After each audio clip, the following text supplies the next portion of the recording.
Back again.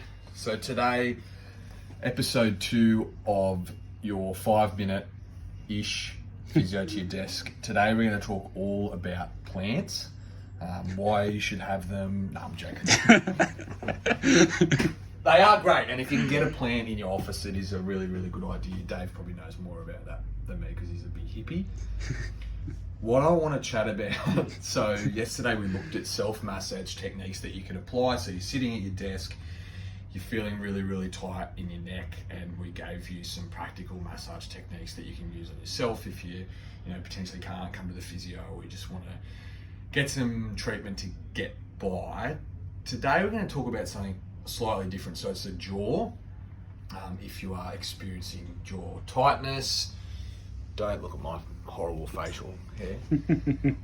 So I want to give you some techniques, and Dave's going to do this because again he's more of an expert in both plants and how to massage your own jaw. Not the plant guy.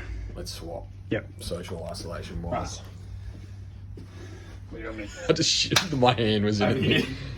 Just because you look smart if you do it in front of the anatomical pictures. So you can see over here we have it. So, okay. If you have a sore jaw, some of the common places you can actually get muscular pains are right in at the jaw itself. So there's a joint in here. This is one giant bone. You're not going to damage it. It's a big, strong bone. You can poke in the muscles right around the side here. So you'll feel the cheekbone. You'll feel your jawline. And in between that, there's a muscle. There's a couple of different ones there, but it doesn't matter which one you're on, to be honest. You could press in on that space here. Some people will find pressing across the jaw like that might irritate it. So if you can support it on this side, then you can get a little bit more pressure without, reefing your jaw off to the side. So you support it here, put some pressure. I like to lock it in with my thumb, but you could use your fingers if it's really sensitive as well. You could even just do it like the pads of your fingertips. It doesn't have to be like an aggressive driving force. It depends on how sensitive it is for you. So you can push in against here. I would tend to find that you're more comfortable holding in a position rather than trying to move around on the jaw because it's such a small muscle group. So if you're rubbing over it, you're off it, and then you're on it again, and you're off it. You're probably going to be more consistent by just applying trigger point massage and saying that's pretty sensitive. I'm going to stay there for a little bit. How long? So it's because it's more about the sensitivity of it. You want to be finding some sort of change.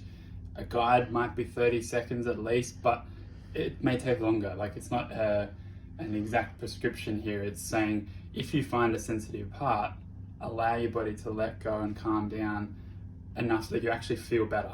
Don't just press as hard as you can. Yeah. For 30 seconds and then stop and think, oh, great. No. You've got to actually take the opportunity to feel it and actually go, well, yeah, that is sore, or that's okay. And be smart about what you're doing, not just a blind jamming on your face.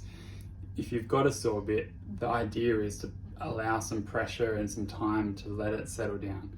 So let that be a guide rather than the exact stopwatch for you. Yeah, so if you're experiencing tension in your neck, you could do some of those techniques you just looked at to see if potentially your jaw may be contributing to that. Sure. If you're someone that knows that you do grind your teeth, that's another technique you can try. Sure, I've got another one for you. So that was probably the most obvious and local spot. The other place that's really connected to your jaw is right up around here. There's a big shell sort of muscle. Like basically, if you put your palm across like that, it's most of that space. It's just a big oval around to the side. There it is. Yeah, like this guy or this guy there. That one in there. Pretty decent sized muscle. It's flat. It's not a deep muscle, but it's a big area across your skull. Temporalis.